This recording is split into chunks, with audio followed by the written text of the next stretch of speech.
Pemirsa, waspadalah jika ada penawaran investasi dengan iming-iming bunga tinggi. Bisa jadi itu adalah investasi bodong. Polres Jakarta Barat mengungkap penipuan berkedok investasi di mana tersangka mengaku dari salah satu bank swasta di Jakarta. Dari hasil penipuan pelaku meraup untung lebih dari 1 miliar rupiah. Detik-detik terungkapnya kasus tersebut tersaji dalam Gerebek on Location. Berawal dari laporan korban adanya dugaan tindak pidana penipuan di mana tersangka ini mengatasnamakan salah satu karyawan dengan jabatan tertentu di salah satu bank swasta. Yang bersangkutan setelah melakukan penipuan ke korban-korban, dia berpindah-pindah tempat dan menonaktifkan semua media sosialnya. Jadi hidupnya nomaden, pindah-pindah ke tempat lain, itu yang membuat kita agak kesulitan. Intinya gini, saya kasih tahu kamu ya, ini setiap pelaku itu pasti punya background pernah bergerak atau bekerja di jasa keuangan. Dan sekarang adalah murni menipu dengan membuat dokumen-dokumen palsu seolah-olah dia merupakan karyawan suatu bank tertentu.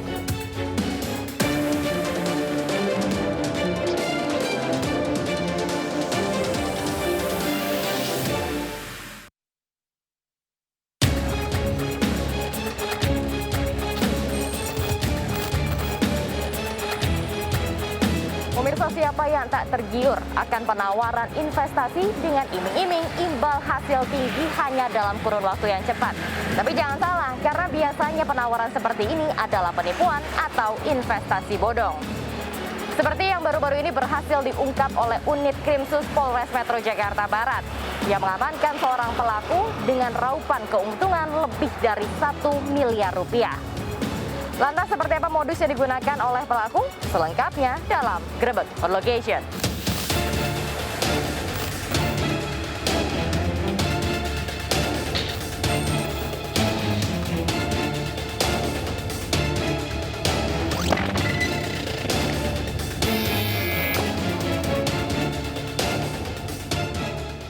Berawal dari laporan korban adanya dugaan tindak pidana penipuan di mana tersangka ini mengatasnamakan salah satu karyawan dengan jabatan tertentu di salah satu bank swasta dan dia menawarkan investasi dengan profit 7-11% per bulan. Dengan iming-iming tersebut beberapa korban tertarik dan menaruh investasi di tersangka tersebut.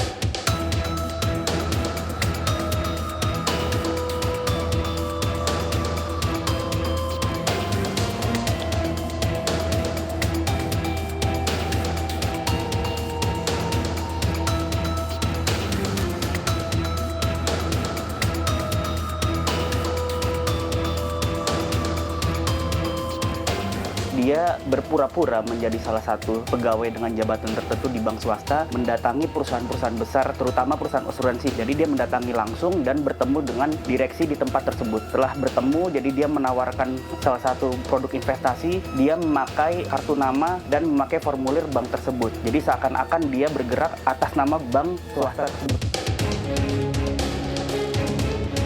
Waktu itu jadi menghubungi orang kantor, menanyakan apakah ada yang berminat nih dengan investasi dari bank. Waktu itu dibilangnya dengan program-program seperti ini gitu kan.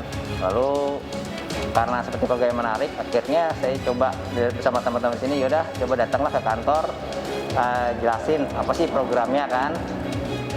Akhirnya saudara Via datang ke kantor dan menjelaskan program-programnya dan ngasih kita kartu nama serta menunjukkan name card dari. Setelah dijelaskan program-programnya, oke. Nah, besokannya kayak beberapa orang tertarik, akhirnya datang lagi di sini untuk mengisi formulir. Itu per 3 bulan. Jadi 3 bulan habis ditanyain mau diperpanjang nggak, gitu kan. Akhirnya yaudah coba diperpanjang lagi 3 bulan lagi.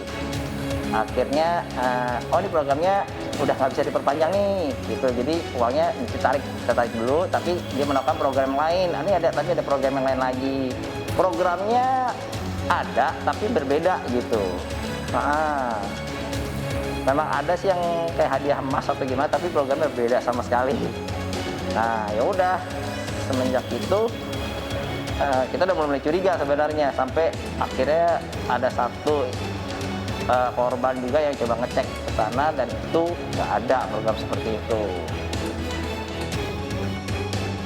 Pada bulan Oktober 2021, kemarin kita mendapat informasi dari masyarakat yang bersangkutan tinggal di salah satu apartemen di Jakarta Timur dan kita melakukan penangkapan di tempat tersebut. Yang bersangkutan setelah melakukan penipuan ke korban-korban, dia berpindah-pindah tempat dan menonaktifkan semua media sosialnya. Jadi hidupnya nomaden, pindah-pindah ke tempat lain, itu yang membuat kita agak kesulitan. Intinya gini, saya kasih tahu kamu ya, ini rupiah ini produk ini kami bawa boleh, ya. Dokumen yang kami bawa berikut handphone hanya ini ya, ya Pak. Ya ingat tuh nama seperti yang menyaksikan pada apa ya. Ini hanya handphone itu sama dokumen. Pemeriksaan ke Polres karena ada 2 panggilan tapi Mbak nggak datang ya. Mengetahui nggak? Enggak. Jadi hari ini Mbak ke Polres pakai baju yang mati dan pendek. Terus gini, sekaligus kau bawa yang berkaitan sama yang kamu tadi cerita sama saya. Tentang kasus ini yang berkaitan sama Leo Dharma, terus yang berkaitan sama kalau masih ada emasnya tersisa 5 kilo bawa juga sekalian.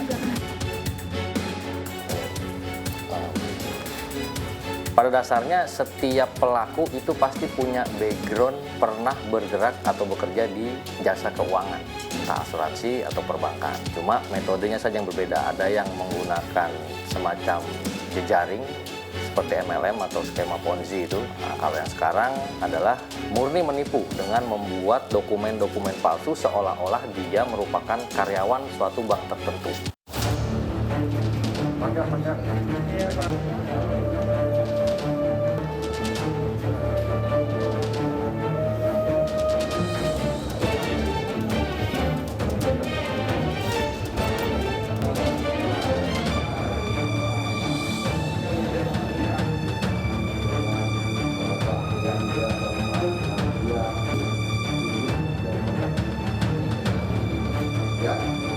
Kita memasang pasal 378 itu tindak pidana penipuan dengan ancaman hukuman maksimal 4 tahun.